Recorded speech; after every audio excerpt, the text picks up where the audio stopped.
In this video, we're going to talk about how to handle circles, right? How to work with equations of a circle specifically. Now, when we are working with functions, right, we know that we start off with a relation. We have a relationship between your y-axis, right, and your x-axis. And essentially, we want to know what the relationship is between these two based on an equation, right, that has an x in it and y in it, so that we know that if I put certain values of x, I get, this is what I get outside of it. And we also know, right, from our shapes, that a circle looks something, maybe let's just change the color here, right? A circle looks something like this. Right? So there's two things that we're going to use to identify a circle, right? So the first thing that we're going to use to identify is going to be the center of the circle, right? So let's just say, for instance, the center of this circle is right at this spot over there, right? So we know where the center of that circle is over here. The second thing that we need to identify here is going to be the radius of a circle, right? So we also did a lot of circular measure stuff, and in there you should be familiar with the concept of a radius. We know that the radius is the distance from the center to outside of the circle, right? So essentially, this is how we identify a circle in geometry, in coordinate geometry. We need two things. We need the center, the coordinates of a center, and we also need the radius, right? So the coordinates of a center, so we know that this is our center point. It's going to have, because it's an exact point, it's going to have an x value, which we're going to call x1. And that point also has a y value, right? So we can trace it onto the y-axis to find out what the y value is of that specific point. So these are the three things, right? So your x coordinate, the x value of the x coordinate of your center, the y coordinate of your center, and the radius. Those are the three things that help us identify a circle within a Cartesian plane. So that is what it looks like geographically. But algebraically, right, when we're putting it in terms of an equation, essentially the equation of a circle follows x minus x1, right, squared, plus y minus y1 squared, is equal to r squared. All right, so what we mean by this is basically this, right? So remember those three values that we said we have your x coordinate of your center, right? So let me just say x coordinate of the center. This is the y coordinate of your center, and your r is the radius. All right, and then your x and y are generic x and y values. For essentially what they say is, once I have it in this form, I can then put in a specific value of x, and then it would give me a specific value of y out. All right, so I think this would be easier if we put it in terms of actual values. So I'm going to give you a couple of examples, right? So for each of these, we're just going to draw Cartesian planes. All right, so I'm going to start off with this one. All right, this is your Cartesian plane. It has a x and a y, as always. All right, and then just so that we don't waste time going forward, let's just copy this. So we have it a few more times. So we'll copy that, we'll put that here, and then maybe we'll need another example at the bottom here. So let's just, okay, cool. We'll put that over here as well. All right, cool. So for this first example, we're going to start off with the situation where we have, let's do this. Okay, cool. So we have -1, and then we have -2. Right, so this is actually the center of our circle. And then we have our big circle that comes like this. All right, so I'm just going to try to put it here somewhere. Something like this. Okay, something like this. Okay, so the equation of this circle is actually x, so this is going to be +1, and this is -2. So this is actually x minus 1 squared plus y minus, or at least y plus 2 squared, and that's equal to 9. All right, so let's just break it down a little bit, right? So because we said these three things mean something, because essentially at the beginning here, this is in the form x minus the x coordinate of your center. We can see that the x coordinate of our center is positive 1, right? So let me just make sure that's clear, because I'd written negative at the beginning, right? So I'd made that mistake. So hopefully that's not too confusing. This is positive 1. So essentially this bracket is going to be x minus positive 1, which is basically x minus 1. So that's going to be x minus the x value of your center. Same thing with the y, right? So it's supposed to be y minus 2. Y minus the y coordinate of your center, which is here. But you'll notice that in this case, it actually has a positive. And the reason why it's positive is because your y value is negative, right? So if we're going to write it like this, remember it's y minus the y coordinate of your center. The y coordinate of our center is negative 2. So it's actually supposed to be y minus negative 2, which turns into y plus 2.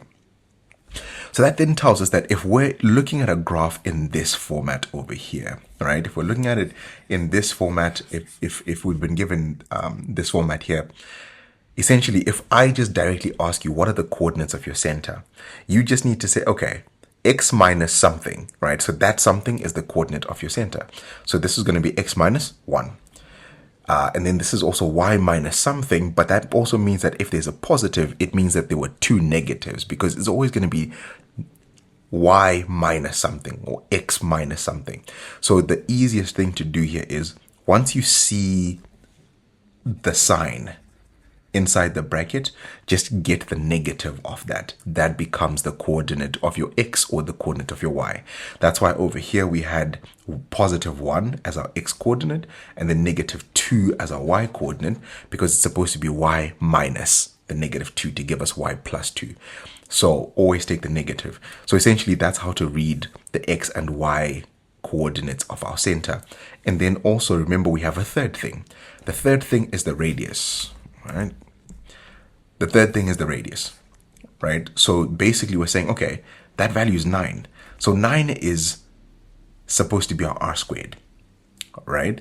So if I want to then find, all right, based on our equation, 9 is equal to r squared. So if I want to find radius, all I need to say is, okay, square root both sides.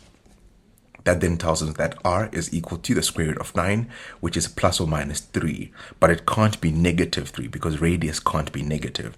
So this is actually always going to give us a positive value. Sorry about that noise in the background. All right, so your radius is going to always be the square root of whatever's on this side. All right, so essentially this is how we're going to read our equations of circles. All right, so let's just look at a couple more examples. If I gave you another situation where you had a circle like this, right? So it goes right around the center. So let me just try to place it right there, over there, right? So your center is actually this origin over here. And then I also tell you that this positive value is root 5. So essentially this, or, this is going to follow the equation x squared plus y squared is equal to 5. Right, let's break this down a little bit, right? Because this looks a little bit different from what we had before. It was supposed to be x minus something, y minus something, and then that's going to equal r squared. Okay, so let's just take this back, right? So this is going to be x minus the x1, right? So this is your x value of the center plus y minus y1 squared, and that's equal to r squared, which is going to be equal to 5. Okay, now based on your center is right here. The center has coordinates 0 and 0. So this means that we have x minus 0 squared plus y minus 0 squared is equal to 5. So this can also be written as x squared plus y squared is equal to 5. So just by getting the equation in this format over here, we can really tell that since there's no subtraction, that tells us that the coordinates of our center are going to be 0 and 0, right? But then also with this 5, Remember, this is equal to r squared. So that means our r squared value is equal to positive 5. So to get r, we square root both sides.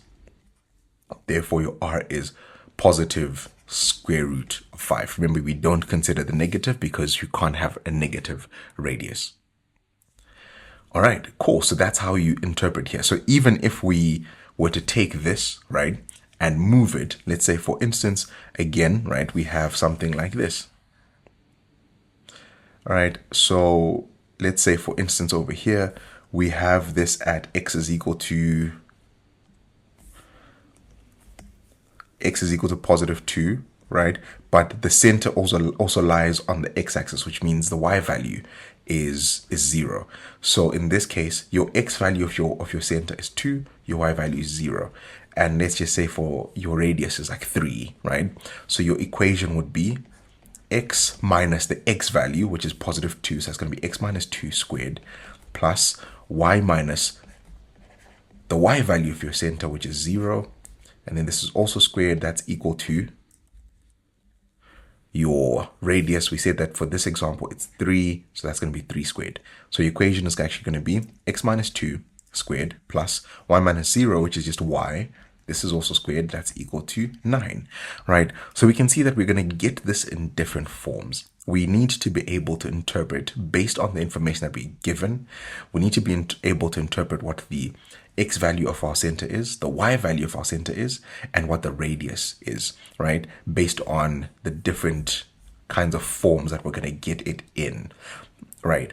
Now, the one that they actually like to give to test you on in your exam is this form. So we want to use this as an example, this first one that we had over here. So let's go back. We'll just copy this again, right? So we'll just copy it as is. I'm hoping I'm actually grabbing everything.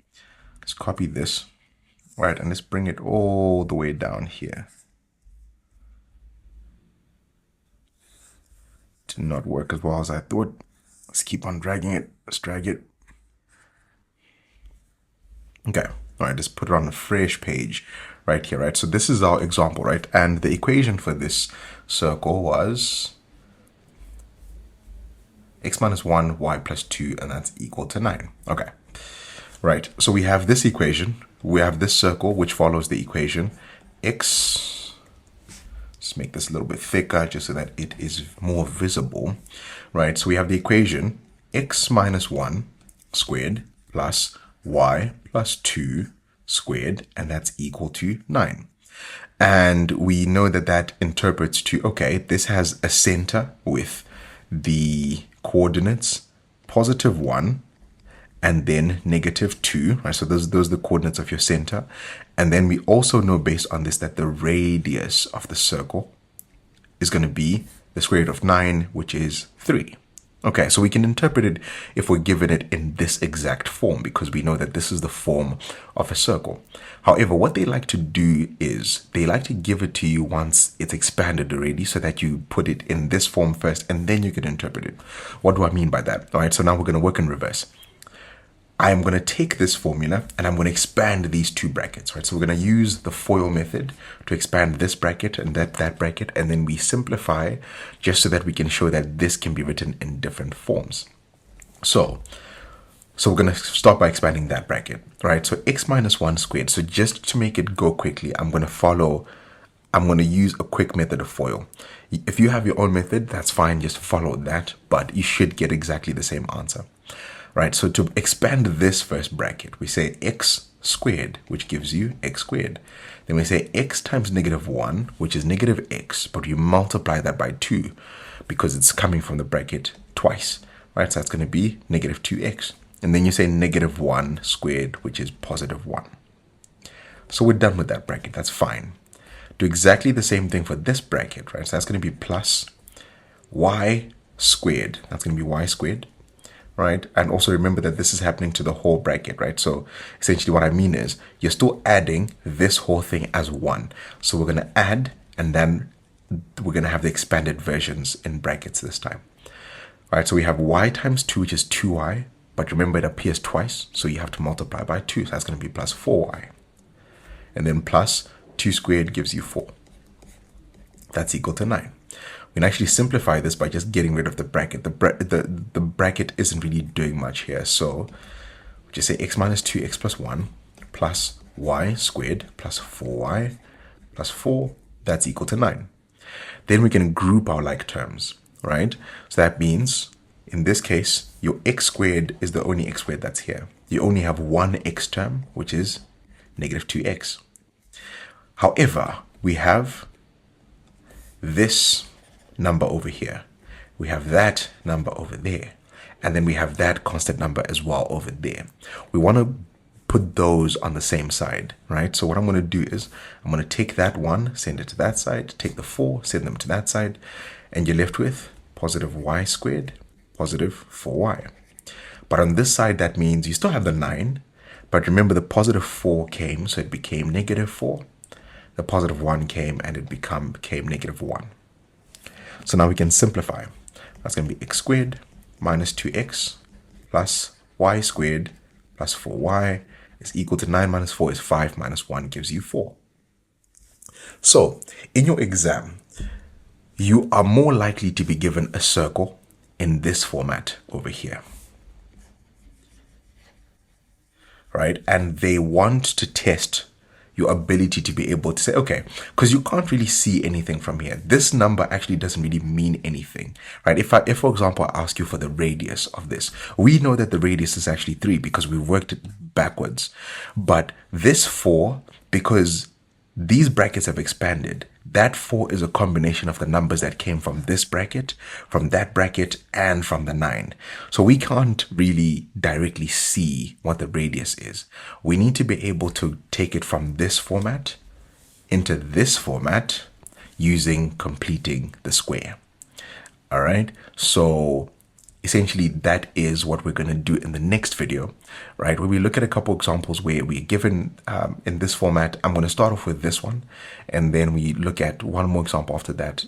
But we need to be able to be comfortable with completing the square in this case, just because this is a common question, or at least a common way that they like to present the question in your exams. So for now, as an introduction, I hope this was helpful, and I'll see you in the next video.